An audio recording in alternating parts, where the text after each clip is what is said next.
welcome to another episode of Dear Marketers. I'm here with Jenny and Grace today. You know Jenny, she's head of content at Vanta, and you know Grace, she's VP of Revenue at Cocoon.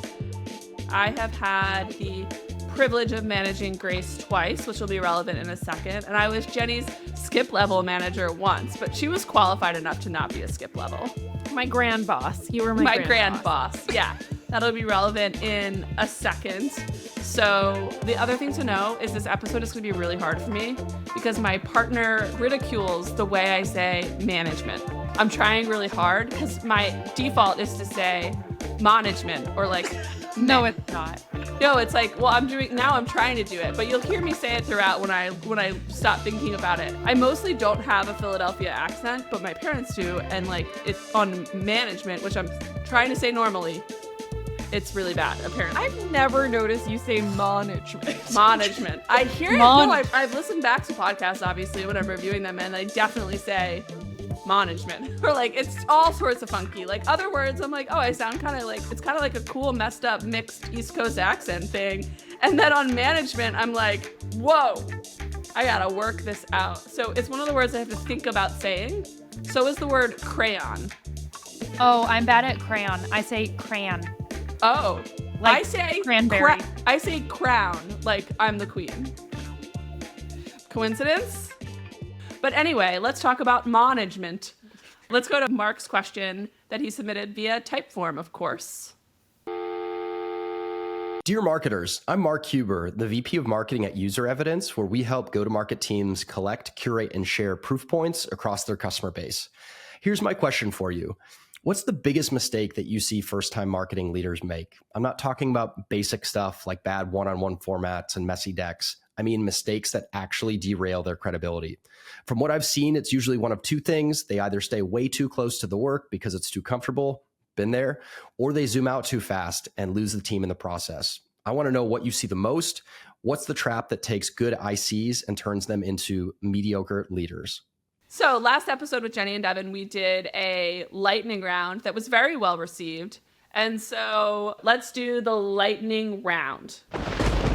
Mark said in his question that the two biggest problems that he predicts we're going to say for first-time marketing leaders is either staying too close to the work and not delegating or zooming out too fast.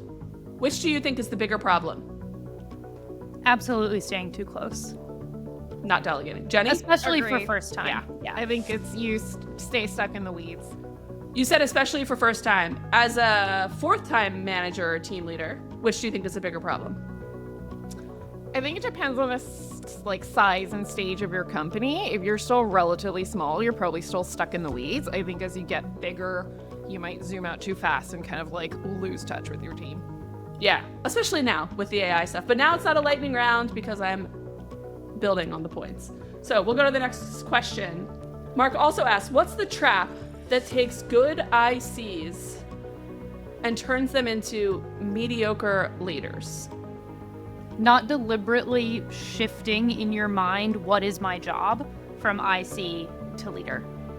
Yeah, Okay. Mine is related to that. It's defining success the same way. So you're focused on like really tangible deliverables like an IC versus like, you know, the things that a manager does well are like pretty much intangible. It's like creating structure. It's setting priorities for your team. Those are all things that you're not going to be able to like, you know, check off a task list every week to be like, here are all the things I did.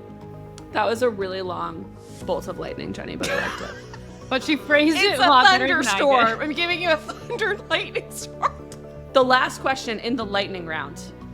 What's the number one thing you wish someone told you before you became a marketing manager for the first time? You can't repeat what you've already said. It could be lonely. That's a good one. It's lonely at the top. It's lonely in the middle. We didn't give lightning round answers because I don't think people managing is a lightning round. Jenny with the soundbite. Soundbite count 1. I think we should start having a soundbite counter instead of best marketer, and we'll just count them up. Thanks to our season-long partner Typeform, which has been my go-to form builder for years. You've almost definitely filled out a Typeform before, and maybe you've even built one yourself. And if you've been listening to this podcast, you know I love using Typeform for Dear Marketers and Market One for everything from collecting listener questions to doing research for my newsletters to managing job board submissions. But Typeform can do a lot more than just collect your responses.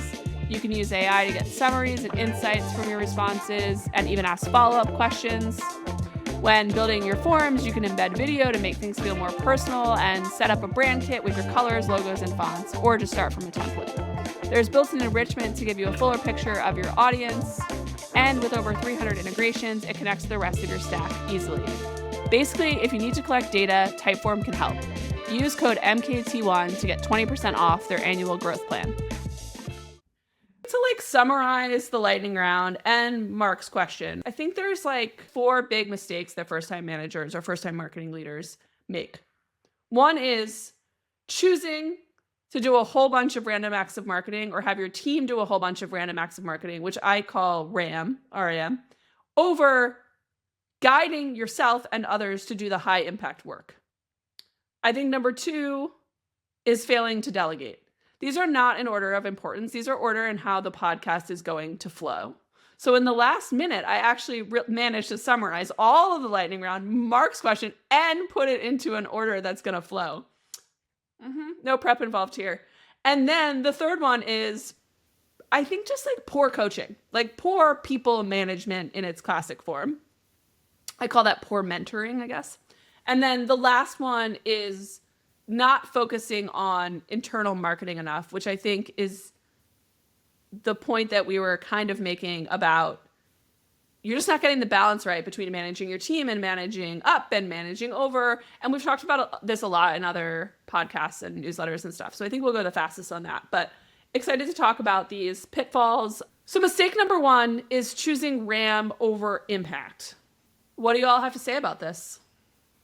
Yeah, I think the first thing you really need to do, whether you're a first-time manager or you've been doing it for a while, is you need to model what good prioritization looks like for yourself, or otherwise your team's not going to do it either. So with my team, because I lead a content function that's, often described as horizontal, we work across the marketing department, we drive our own initiatives, and we also support initiatives and campaigns from other teams. It's very easy to get bogged down with RAM. I try to model what asking why looks like versus outright saying no or saying yes to everything. So if my team sees me do it, whether it's a big ask or small ask, then they're going to feel encouraged and empowered to do the same as well. If they're ever coming to me and, have a conflict around, I've got too much on my plate, I don't know what to prioritize, that's when we have that conversation around, okay, what's going to drive the most impact? Do we have to do this thing? Can it come later, or can we just not do it at all? Yeah, and I think related to that, it comes in what are your processes or rituals or cadences as a team, and how do you integrate prioritization into those things, right? So maybe you're setting KRs at the quarterly, annual basis, monthly basis, whatever cadence you're setting KRs for. When you're setting those, ruthlessly prioritize to them and make those decisions with your team, either by just talking them through your thinking of or actually getting their input, so that while you're making the prioritization decisions as a leader, you're also modeling it and teaching it to your team, like Jenny's saying. Something we do for all KRs and then our quarter level projects on my team is every single one has to have fully written out. It's a version of a brief, but a little more abstract of why are we doing this? What are we trying to learn or achieve? And how do we know it's successful? So that process up front of take 5 minutes to think about the why, like Jenny's saying, and explain the why and the business impact, etc. So that then you can quickly see, oh, these 2 things actually seem to have the same why. We should probably only do one of them. For instance, that forced thoughtfulness is going to lead to forced prioritization. And then you can come back to those frameworks, right, in your weekly meetings, have them based around your KRs so that every week you're talking about the things you already decided are the priority and reinforcing it over and over. Great advice. much easier to implement if you're leading the entire team versus say like managing and leading all of content or managing one or two other people on the team on a larger team. What do you do if your team leader or your head of marketing isn't this organized and isn't that great about setting KRs, but you want you and your direct reports to be? Yeah, so I love that Grace used the word ritual earlier, because that's one of the things I do with my team is we now have this quarterly ritual where at the start of each quarter, after we've gone through, weeks long, messy planning phase across the department, I then sit down with my team at the start of the quarter to basically synthesize everything that we've talked about in terms of bottoms up planning. And then I go back to my team and I say, hey, let's take some time to reflect on the previous quarter, what we thought went well, what were some of the highs, what were some of the lows, what are some of the things we want to do differently. And then we spend a lot of time looking at what's coming in the new quarter. And typically by this point, I will have synthesized, kind of all of the planning conversations that have happened in the prior weeks and put it down on just one slide, like a plan on a page. It might just be like a calendar view of the next 3 months. And it's just the high level projects. And then we go through one by one and talk about, okay, like how do these ladder up to company level objectives? And then I talk about setting KRs with my team against those quarterly objectives. And then that's my plan with my team for the quarter. And, we were joking a little bit earlier how it's lonely in the middle. This is kind of the work that you have to do as a manager. If your job as a people lead or manager, no matter how big your team is to basically take the chaos that's happening around you, make sense of it for your team, and then protect your team for that chaos so that they can execute effectively and focus on the impact versus getting distracted by whatever random shiny object RAM is happening in any given week. I think my thing that I wish someone had told me before I became a first-time manager was really how much of your job is kind of shielding, not lying, but shielding and being a buffer, or filter maybe is a better word, being that filter between other people, and how that's hard. And so I think we'll get to that later on, just about how that can take an emotional toll, truly being that filter, but you're a filter. And so I think what Jenny is saying is even if there's chaos around you and even if the rest of your team isn't necessarily following a process for goal setting, the only way to make sure that you are going to focus on the high impact stuff is to know what the high impact stuff is. And maybe you're not going to run a whole disparate KR process from the rest of the marketing team or the rest of the company, but at the very least, you should know what the high impact work everyone that reports to you is working on. And they sure as hell should know it too. So I think at least know this quarter, here are the 2 or 3 high impact projects you're working on. And as a team lead, you need to be able to know those, because those are the things that you should be actually reviewing and being involved in. And you should let them fly on everything else. And so even if you don't want to run a whole separate process, I think you should have some sort of ritual where you know what those things are. I often ask people when I'm advising them, what are the highest impact things you're working on right now? And even experienced team leaders can't answer the question. And I don't think it's because they're necessarily bad team leaders. I think it's because nobody ever asked them that before. It can also feel scary to be the one deciding what the high impact things are. If it's not clear, in the chaos around you. Back to lonely in the middle. Lonely in the middle, lonely at the top. The first time when I first became a people manager, it'd always be oh no, I have to make a decision. I need an adult to do that for me. It's not me. And then you're oh no, it's that movie, Don't Tell Mom the Babysitter's Dead. I have to be the mom. Good throwback. Good throwback. Would you stop ordering us around? You're not the babysitter. That's right, Kenny. The babysitter is dead. That's a great movie. Melissa Joan Hart, if you haven't seen it. Not Melissa Joan Hart. Christina Applegate. Christina Applegate. Oh my God. I am shocked. How could you, Kramer? I know. I was picturing her in my mind. I'm sorry. I was having similar era, a moment. similar Melissa fashion Joan Hart vibes. is Clarissa Explains It All, which is a TV show, but a similar vibe and name. Don't tell mom. Like I said, I drove across the country last week. I've been dealing with this migraine situation, but it's pretty bad. When my pop culture references are on unemployment, point, you know. That's how you know something's awry. I mean, and I should say my 90s pop culture references, because my 2020s pop culture references are not on point. The plot of Don't Tell Mom, the Babysitter's Dad, I'm going to redeem myself, is that parents go on vacation. They leave like their teenage kids. There's 3 of them. One is played by Christina Applegate from not Melissa Joan Hart. From Married with Children fame. Correct. And their babysitter dies. I don't Like think the they kill first her. day. No, she dies of old age. Natural Yeah, causes. yeah, Natural yeah. causes. She's an old lady. It's not like a teenage babysitter. That would be a whole different movie. But she then goes and like gets a job in like a fashion studio. It's kind of like Big in that way, where she goes and she does really well because she's up on teen fashion. Know your audience. You got to step up and be the adult, even when you don't necessarily want to when you're a manager. Is that even that if you don't want to, if you don't feel like there's like that imposter syndrome, right? You're like, wait, am I qualified to make this decision? It's like, you're the adult here. It's not a syndrome. In this case, she was an imposter. But she was still better at the job than everybody else because she knew the audience. We did it. We did There it. we go. You know, this whole season, we mentioned milk in every episode. Except for the first one, I think. And really, I think we might have come close to making like an obscure 90s reference in every one. episode. So we'll have to sounds go right. back and check. That's more up my alley than making milk references, to be honest. Well, maybe it's not up my alley because I got Christina Applegate and Melissa Joan Hart confused. I can't even get back to management because I'm so stuck on this error that I made. Thanks to our partner Framer, a no-code site builder for startups and projects of any size. Framer feels more like using a design tool than a CMS, and that's why I love it. And they just launched new features that make it even better. You can now type a prompt and Framer generates a layout you can modify and build on. No need to start with a blank canvas ever again.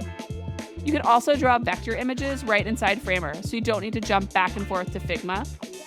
They also launched built-in analytics with click tracking and A/B testing, so you can test and improve your website right where you're building your website without needing third-party tools or slow, messy scripts. Apply to their startup program to get their $900 launch plan for free for a year at framer.com/startups. Or if you're later stage, use code MKT1 for 25% off a yearly site plan. All right, where were we? So we were talking about management. I think that's like one of the big questions that I get from people who like write in about newsletters is like, well, what do I do if the rest of my team and company aren't doing this? You can put in place process for your team, process around prioritization and setting goals so you don't get stuck in the RAM trap, which means you're just check the box marketing, doing everything sent your way, doing all the little things, not knowing what's going to add up to all of those things. You can put in place these processes and maybe the team will even adopt them. And that's a great way to continue to move up in your career, is to do things that get broader adoption than just you and your little pod. Well, I think what it comes down to it is teams of any size in any org structure need structure to know what to do, when, how to prioritize, whose job it is to do what thing, whatever. Teams need structure. And so as a manager, it's your job to create the right structure for your team. And if your company doesn't have the right structure for your team, it's still your job to figure out what the right structure is within whatever's happening at your company. So maybe it looks like really, perfectly cascading OKRs and project plans that go from the company objectives all the way down to the individual IC work. Great.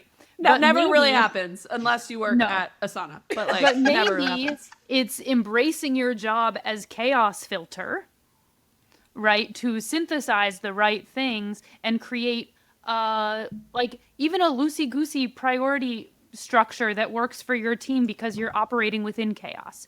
And that's the thing that works. But it's your job as the manager to figure out the structure that works and keep it consistent so that people know exactly what they're supposed to be doing, know exactly what to expect, and know when things are going to change, that you're going to be there to support them through the change. Yeah, I used to describe my role, I think when I was content lead at Asana, I described it as being air traffic controller, where I'm like, overseeing a portfolio Can of you do that? projects. Can you do that for us? Yes.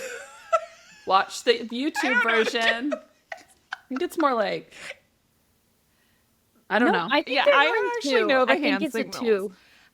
But yes, I would, oversee a portfolio of projects that my team was working on. It'd be stuff that like we were driving, as well as campaigns and launches we were contributing to. And every week, I would, have to kind of think about the big picture. Like, are we focusing on the, high impact projects? Are we getting bogged down in random asks coming up? And then just, being at the ready to like dive into the weeds if necessary. It's like you're constantly having to balance the two. I think the interesting thing here is like, this is somewhat counterintuitive. I think that you think as you become a manager or become more senior, you'll do like less project management, but like, no, the more senior you get, like the more like you have to do project management, maybe not the like individual tasks. Yeah, in a it's tool, like project management but like at a broader scale. air traffic control level project management. I think the big thing here is that you will have to do more project management. It might be a little different, but you have to figure specifically the project management work you're doing is figuring out the high impact things, making sure your team is staying focused on those things. And then for you as a manager, the things you should be more involved with are those things. I think I mentioned this already, but I can't overstate, like, it's okay. I think it's okay to be micromanaging on a few things if it's the high impact things. Like, you should be reviewing And those I think things. there's a big difference between micromanaging and doing it yourself. Choose which projects you're most involved with, but I think you still need a driver that isn't you. It's especially hard to do this for the first time. You're trying to make decisions. You're trying to know what's a high impact project. You're trying to do this sometimes without the other scaffolding in place with the rest of the team. But I think if you can do this well and let people know what the most important stuff they're working on is and care more about those things than other things and practice what you preach here, you'll go a long way and be a pretty effective manager. And I do think, as you mentioned, Grace, that starts with goals. And I've written a lot about goals, but like not just setting number or KPI goals, but actually setting goals for those big projects, like to call out at the goal level, what are the big projects we're focusing on? And then I also think it makes sense to call out your ops goals as well. Like, what are the foundational things that need to happen to be able to do these big projects? Because that often gets ignored. And if you ignore that work, you're going to have a really wrong sense of the workload that your team has. And so there's also workload balancing as a manager too. So there's a big piece of that in the project management air traffic control piece too. Yep. Let's move on to the biggest problem, the thing that's always hard for marketers. It was just failing to delegate, which I am really bad at. And I'm worse now because I don't have a huge team to delegate to. And I really believe this, even though I'm bad at delegating. If you can't delegate well, you're not going to be an effective manager. So the biggest thing I think I had to work on when leading teams, and the biggest thing I think I got better at from my trajectory from like Ticketfly to Asana to Carta later on, was really getting better at delegating. We've said this multiple times so far. Delegation is the number one problem for new managers, always, and even experienced ones. So explain the problem. I think it's hard for managers to delegate work to their teams just because sometimes it just feels easier to just do the work yourself, especially if it's like something quick. You're like, oh, it'd be easier for me just to like check it off real quick versus like explaining it to someone else and having them do it, the way that you would do it. And that's probably true. It is probably true. It would be faster that time. Like, But in that instant, what it probably happens would be. is, so like it might feel easier, better, more impactful in the short term. In the long term, very bad because you'll just stay stuck in the weeds. Yes. You'll be doing all the IC work. And then you're neglecting your actual job as a manager, which is all the things we talked about before, which is like creating structure, filtering chaos, creating clarity around what your team should be focused on, what their roles and responsibilities are. And then I think the other is your direct reports can miss out on a learning opportunity. They're not getting the chance to try something new that they haven't done before, then they'll just never learn. And so you kind of just get caught in this bad cycle. It definitely like compounds. Like maybe Yeah. the first time you're doing it, it's not a big deal that you're doing it and it saves time. But like as you keep doing that, it definitely doesn't save your time. And I think you're right, Jenny. Like I didn't really thought about it this way, but it's like if you had this chunk of things that or this set of things you were doing before, and now you're a manager and you've been promoted at the same company, like something's got to go.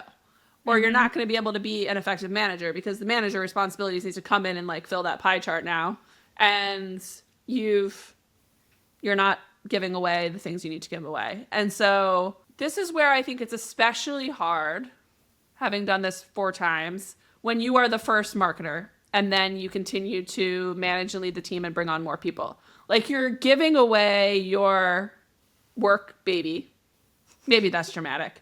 You're giving away your things at work. If you're building a team that's like 30, 40, like 30 times, 40 times, 50 times, maybe that diminishes over time as you hire more people because other people are giving things away. But really, like, you're obsoleting yourself. My friend Molly Graham, who's led teams at Facebook and Google, as well as a number of other companies, has this popular essay called Give Away Your Legos, which maybe we could tie this back to the beginning and we could say give away your crayons, your crowns, your crayons, your crayons. Give away your markers. Giving away your markers or your crayons or your crowns is like something you have to do repeatedly. And it's hard if you've been the one that has done it in the past. And so I think it's easier to not take on some of these things if you come in at a company as a manager for the first time. Yeah. Oh, absolutely. But if you're being promoted within a company, like it's hard. But again, you've got to get something out of your circle of responsibilities. You've got to pull something out. And so you can make time for the management stuff. Yeah, well, and I think you have to identify in that case, right, where you're going from founding to slowly giving away your Legos, crayons, markers, whatever. Toys, whatever it is, spreadsheets, is that you have to decide for yourself which things are really, really important that someone does it the way you do it. In that case, make a plan, a process to train them, teach them how you do it. If you have a really specific way that you like to do weekly reporting. What if you have a really specific way for everything that you do? Just grab their computer and no. But then you have to decide the things that are like, what did I hire this person to be an expert in? That one, being open to ways that are different from yours, and also being open to that if you are truly trying to obsolete yourself, then you should be hiring people that are better than you at X thing. And then you should, or at least have the potential to be better. Have the potential to be. It depends on the thing and what your specific area of expertise is, what areas, whatever. But that not only being open to that there could be a different way, but also that there could be a better way that you didn't see, know, etc. And that's the benefit of having a team. But you have to decide which things are the ones that you care deeply about. And you're like, this is a thing. Do not effing change this from the way I did it, and then equip them to do that. But then you have to let people do things themselves and figure it out and do it their way, because and mess up themselves. Because everyone's brain works in their own specific brain way, and it has to match the brain of the person accomplishing the work. Yeah. I think this is interesting though, because I think this is where some people get tripped up. The reason I said it's to hire people or bring people on that have the potential to be better than you is I actually think that people get tripped up here. They're like, oh, I'm supposed to be hiring someone who's better at this than me, and they're not. And so, like, are they failing? Or am I failing as a manager? Or are they failing because they're not better at this than me? That is okay. I think, like, not everyone is going to be, but I think it's the potential thing. And so they need to have the potential with more training and more, especially if you're managing someone that's very junior and you're more senior, which does sometimes happen, right? I mean, I do think that in general, you should hire people that are great, and don't be afraid to hire people who are better than you at things. But sometimes that's just not possible with like comp and team and stuff, right? So yeah, I think that potential word is like really clear here. The other thing to note here, actually, I think it can be really scary for people you manage if they know you're a lot better than them at something and it's not stated or talked about. And so I think this can actually be really intimidating for people and make them feel like they never are going to succeed. As a manager, it's your job to directly communicate what your expectations are, especially if you are bringing on someone who's, a little more junior or does not have as much experience as you in a particular area. I think it's all those things you outline, which is like, hey, like, I think you could be really good at this particular thing, and this is what good looks like at this stage, and then like 6 months from now, et cetera, et cetera. But if you never have that conversation, then like bad things happen, right? But this is also why like the one size fits all management approach definitely does not work, because there are two challenges here. It's hard to manage someone who is way better at something than you.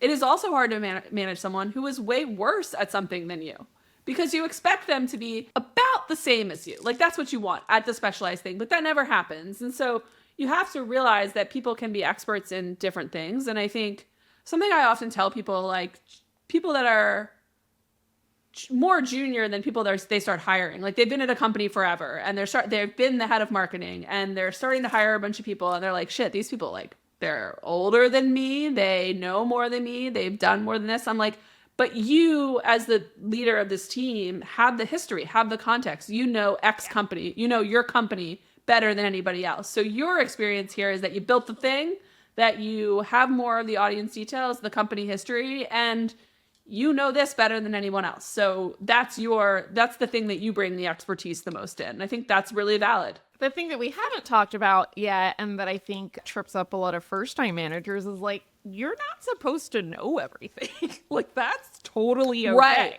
Like, Right. yeah, you're in charge of this group of people now, and you're going to have to be the adult and make the decisions. But that does not mean at all that you have to have all the answers. Your job is to help determine the best way to find the answer, not know the actual answer. Yes. The best way to get the outcome that you're trying to get, which is usually revenue growth, right? So your job is to figure out the best outcome. So maybe you are the best at like doing the puzzle or putting the Legos together, but maybe you don't have all the details down. And I think, people forget that. So I think there's a lot of nuance here to delegating and to feeling comfortable and managing people at all levels. And I don't think people talk about that either. Like it's like, not until you manage a bunch of people do you feel like you kind of have it on lock, because managing every individual person is a different way of managing them, I think. I think that the first big hurdle to get over in terms of getting comfortable delegating is just redefining what success looks like. I think when I first became a people manager at Asana, I had a really hard time with that, because I felt like I was like in meetings all day and like sharing updates, but I like had nothing to show for all the time I was spending. And it wasn't until I had this conversation with my coach at the time, this woman, Judy Sheldon, she's so awesome. She was like, okay. Shout out to Judy. Judy, the best. She used to be a basketball coach, and I think that's why we vibed. She asked me, she was like, hey, so like, is your team, how are they doing? Like, are they getting their projects done on time? Are things like running smoothly? Like, are they, hitting their goals? I was like, yeah, everyone's doing great. She's like, then that means you are a great manager. If things are running smoothly, then you are doing your job. It might not feel tangible in terms of like productivity or like, tasks being checked off, but that is how you know you're doing well in your role as manager. It's not the like deliverables, the tangible stuff. It's all the intangible.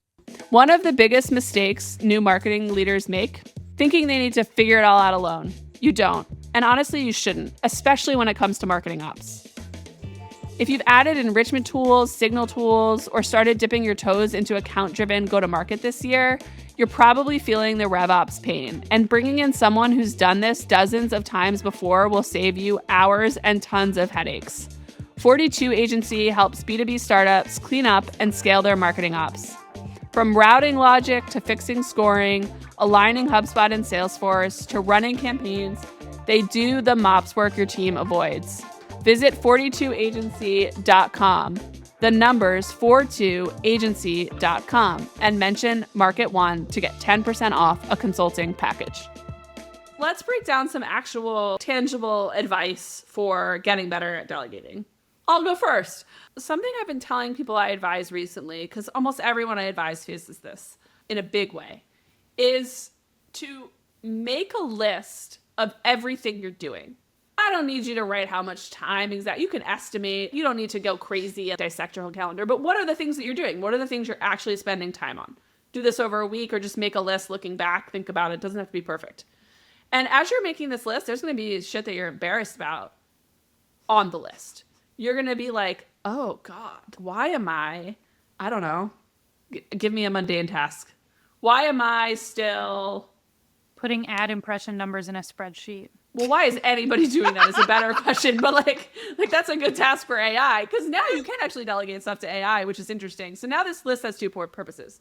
So in the process of doing this, even if you don't share it with anyone, you are going to discover things that you're embarrassed about. And if you're embarrassed about things that are on your list, if you have the resources, hire a contractor, delegate it to someone on your team now that you're a manager, bring in AI, like do these things to get those things off your plate. But the real unlock comes from when you have to share that list with someone that's your manager or your advisor in my case, because people will show me this list and they'll be like, oh, you're not going to like this, Kramer. And I'm like, oh, I sure don't. Why are you doing this?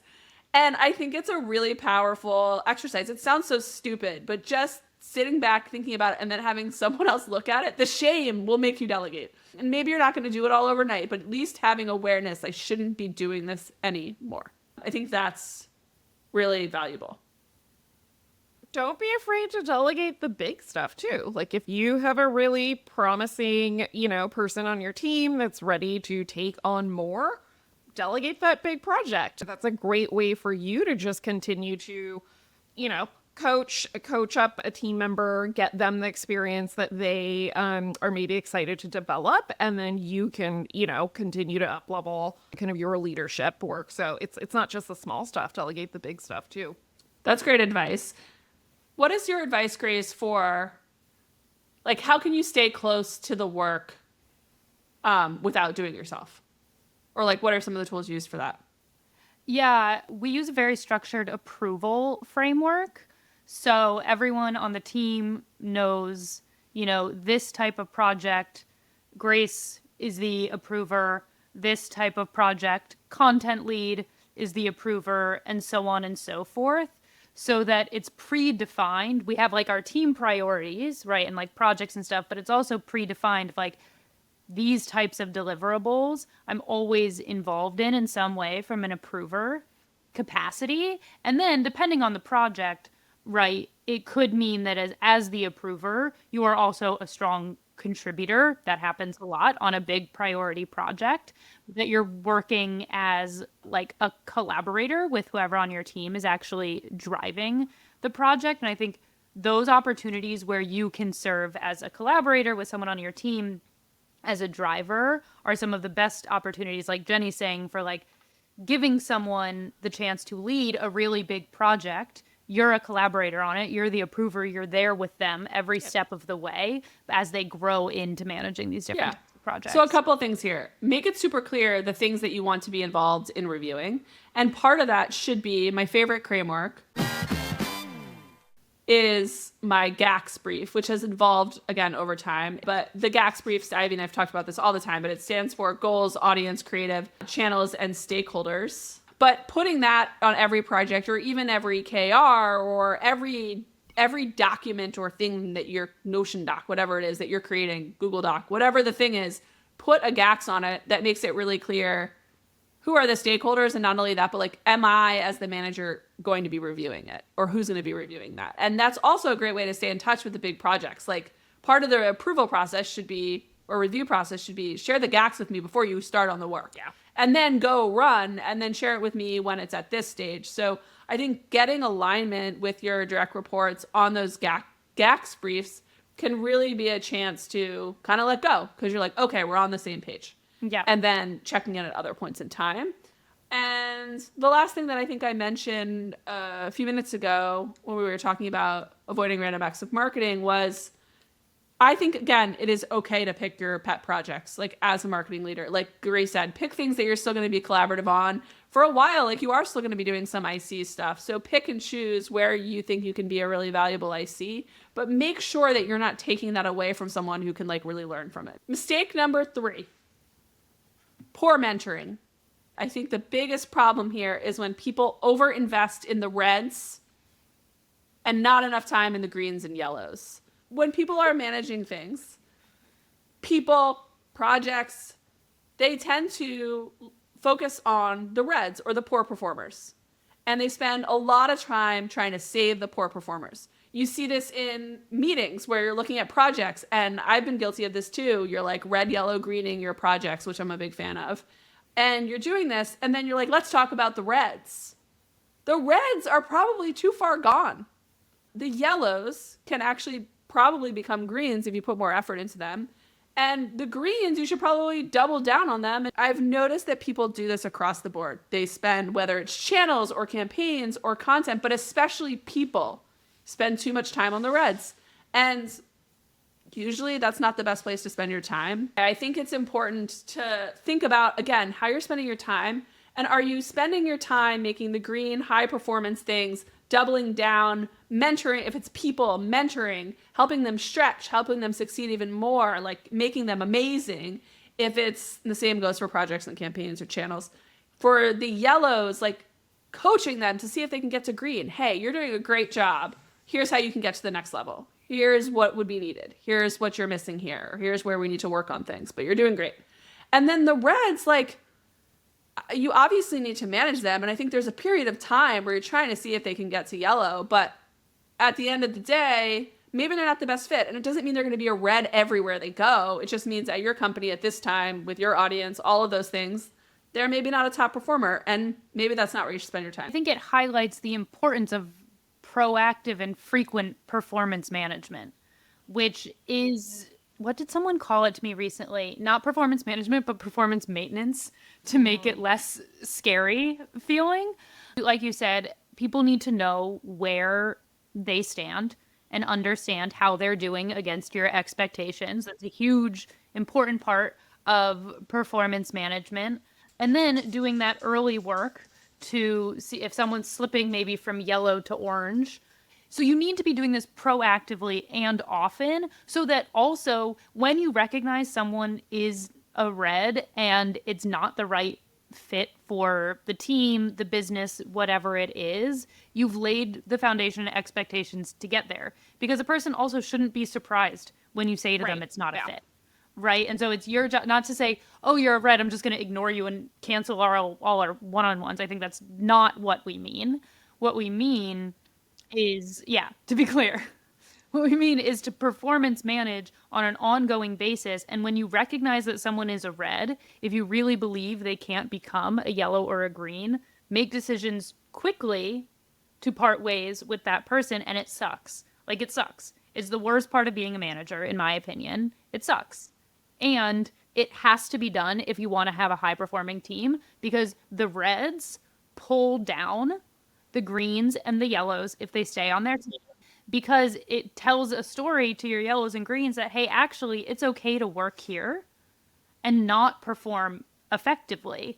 And that's going to be a massive detriment to your team. You're also probably going to be taking on more IC work to fill the gap of the red. It's this ongoing... It's going to bog you down almost more than anything. And it's also, again, it's with people, but even as a manager, it's also with work too. If you're just keeping those random acts of marketing or random channels that you were asked to do, or doing those random requests that are reds, they're never going to perform. Like, you got to let them go.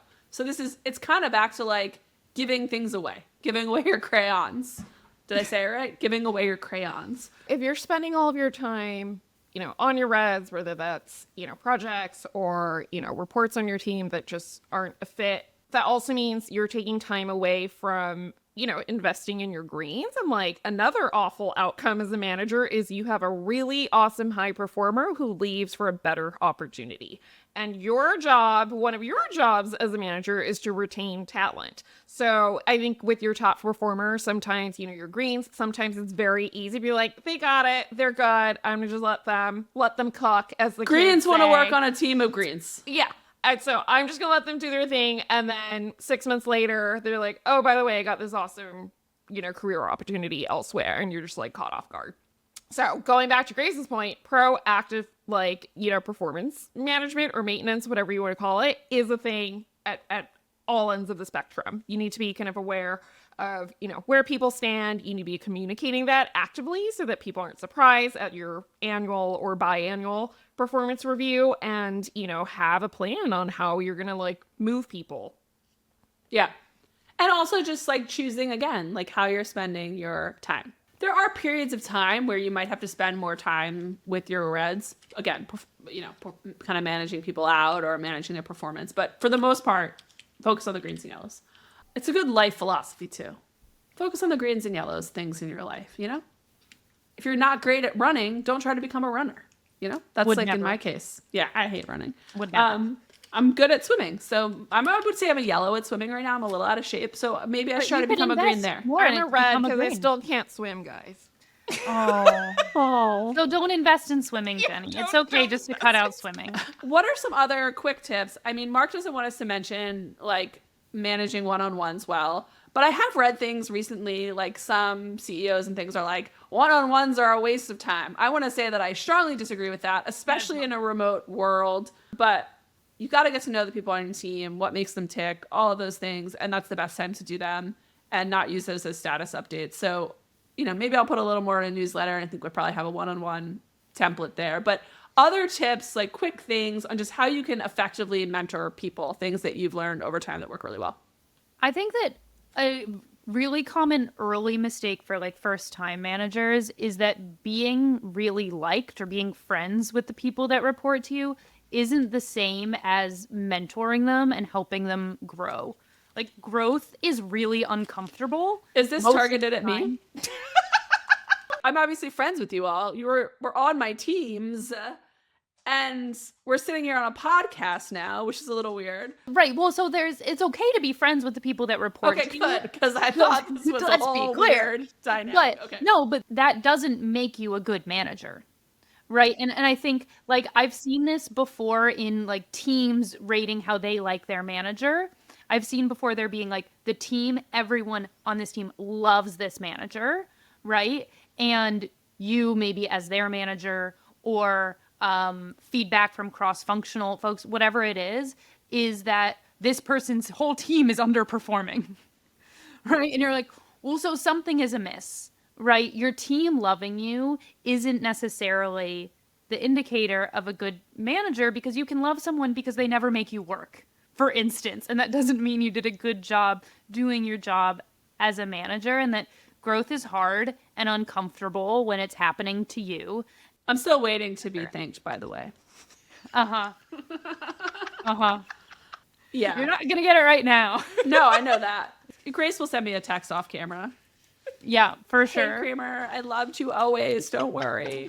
Don't even worry about it. Thank God you were my manager twice. What? I wouldn't have a job without you. Don't kick me off the podcast. All right, Jenny, any quick tips on how to be like a great coach or mentor? I do a couple of things. First is I try to do at least like once a quarter, basically on the off cycles when we're not doing a performance review, then I will do a quarterly career chat. Like we'll just do a virtual coffee since we're mostly remote now, and we'll just do you schedule those in advance? I think you have to because if you're like, we'll do these. We'll just in our one-on-ones. We'll just magically it can't be talk your normal about one-on-one. It has to be outside of your normal one-on-one cadence. Spend 45 minutes just talking through like, hey, like what did you work on recently that you really liked? What are some of the things that you want to do in 6 months, a year from now? What's your where do you see yourself in 5 years? Like some of these questions are a little bit like cringy or like a little bit cliche, but I find it very valuable as a manager because there might not be something that's happening immediately where like a report tells me, oh, I really want to learn more about, I really want to work more on like campaigns. Like how do I get more involved in that? We might not have anything coming up, but maybe like 3 to 6 months from now, a new project comes up and I'm like, oh, this person mentioned they want to get more involved in campaigns. So I'm going to figure out a way to staff them on that project and get them the experience that they're seeking. So definitely do those quarterly check-ins or whatever cadence makes sense. But I like to do them on the off cycles when we don't have, one of our performance reviews. The other is as part of like mentoring is I like having folks shadow me on projects. Like, especially if they've identified an interest and maybe they don't quite have the skill set yet to kind of run something entirely on their own. I have them shadow meetings with me. So I try to do a lot of like showing versus telling how to do something. And then when they're, ready to take on a project themselves, again, kind of be available and kind of be that active coach and collaborator. But I also like just like, shadowing. That's always a great tactic for me. Yep. All right. Peter Pan method. It took me a minute. He's a thinker. There's a whole shadow thing going on in Peter Pan. But yeah, I got that. It took me a sec. But yeah, it's a pretty advanced joke. Wow. All right. So the last thing we want to talk about is internal marketing. And I don't want to say that this isn't important. It is extremely important. And I think this is something that people get way wrong. They don't realize how much time they're going to spend on internal marketing as they get more senior. It's kind of like the project management thing. Educating the company on marketing gets more and more part of your job as you get more senior, as does sort of that high level air traffic control, project management, goal setting stuff. And it can be really hard. In fact, like the most popular video clip of mine that I've ever put on LinkedIn was not from this podcast, unfortunately. It's from another podcast. And I just said, the hardest part of doing marketing isn't the marketing work itself, assuming you have the experience there. It's getting everyone else to buy into what marketing is doing and understand it and stop sending you all those requests, which we talked about in our first episode. So there's a ton in the first episode of Dear Marketers about managing requests. And I've written a lot of things about educating internal teams on marketing as well. It definitely does not go away. And yeah, anything else to add here? As a marketing leader, you are also the filter for your team and their projects, their wins, their expertise, whatever it is, everything your team is doing. It's your job to also filter that up Filter and it out. to the rest of the company in a way that makes sense for the rest of the company, right? So your job is to Filtering filter things and in, filtering things translate. out. It's a two-way filter. It's Two-way two sides of the same coin. And I think that the key here is both whether you're trying to make sense of the chaos for your team or, you know, report back out and provide that internal education for the rest of the company. It's all about providing context and like explaining why we're doing these things and not these other things. It's explaining why we're making certain trade-offs over others. And then that's what's going to get people on the same Explaining page. the why. Exactly. The why that you Yeah. want it's actually the same stuff. You want the people that report to you to tell you the why. You want to report out the why. Like, these are the important things. You want to get your teams focus on high impact projects. You want to tell the rest of the company about the high impact projects. You want to, you know, set these goals with your team, and then you want to be sharing out those goals in a cadence. So it's actually like some of the stuff is the same. Yeah, I think you're just communicating it at a different altitude depending on the audience. And yeah, with like, you know, varying levels of detail. But yeah, problems arise when those things are not aligned. Yeah, I think the altitude point is a really good one. I think I see people struggle. This is like a sub point. I see people struggle a lot with communicating at the right altitude as they become a manager or just a team leader and taking on more responsibility. And just like you need to adapt what you're doing in marketing to your audience for the channel, for the audience, for the stage of the funnel, for all of those things, you need to do the same thing internally. So don't go in and give the same, you know, overview of a report to other people on the marketing team or other people on the growth marketing team that you would do to the whole marketing team, that you would do to the sales team. It's different pieces. And so that's a really hard thing to learn. And I think it comes with practice, but I think that's something you can also mentor your team about. Like, hey, you spoke at exactly the right altitude today. Or, you know, if you're working on this with someone, sometimes I think it's helpful to point out when they do a good job, but it's also helpful to point out when someone else on the team does a good job. Like the way that they just explain that to sales, like you could emulate that. Like that was great.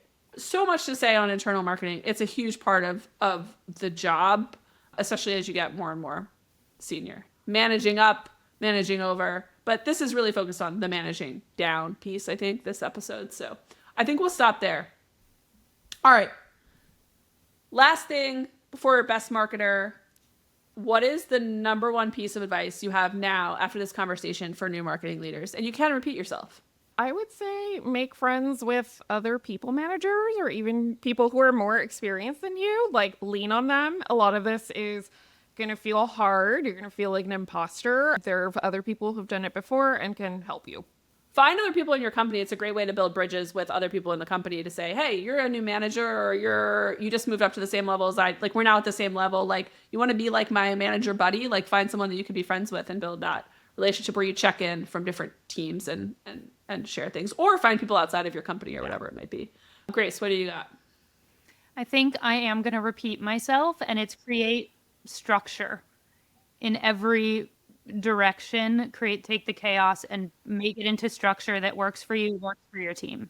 I think that's a hot take, Grace, because I think a lot of people are like, don't put in place too much structure. People hate structure, but it's not structure. It's not structure for the sake of structure. It's structure for the sake of being able to delegate, being able to prioritize, being able to focus on the high impact things, knowing what people need to review with you as their manager, knowing what they can run on, like all of those things. So it's not structure for structure's sake. It's structure for the sake of working on the right things and doing them well. And also to do that quickly. Structure enables you to obsolete yourself for making every decision on the team. Yes. Because people already know what you expect, know what you want. Setting They're expectations. not asking you. Yeah. Because you've set the structure to set expectations. There you go. Soundbite. I think it's just don't be afraid of someone on your team being better at something than you. Like imposter syndrome stuff. Now it's time for Best Marketer, where I quiz my co-hosts. I want you to share a conventional piece of management advice that you totally disagree with. And I'm not sure if I'm going to pick a winner based on if the advice is more ridiculous or if I agree with you, but I'll pick a winner somehow. Criteria expectations unknown for how you succeed at this game, which is not how you should manage people. But what is conventional management advice that you disagree with? All right, Jenny, what do you got? I was going to say, do what you love. You know, that's such a cliche, which is like follow your passion and like, you know, your career will work out. I am a great example of doing what you love and failing at it, which is I really loved school. So I went to grad school and I was like, there's no career in academia there. So I quit. And now I'm here doing a podcast about B2B tech marketing. Dreams come true. Grace, what you got? Okay, mine, which I don't know if it's like a cliche, but I think it comes up a lot in tech specifically, which is the idea that there is such thing as a player coach and that person can be successful. Say more. I think expecting someone to be a manager and also a high performing IC in terms of the work that they're doing, continuing that output, right, of work that Jenny was talking about is like so satisfying for so many of us. I think a lot of tech companies, when they're promoting people into manager roles, expect their IC output to stay exactly the same because they're not hiring to take work off the person's plate. They're hiring to take another thing from 0 to 1 and they need a person to manage it.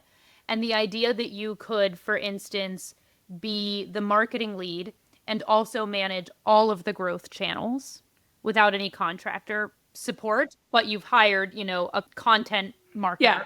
It's back to that like circle. You've got to give things away to be able to take on more.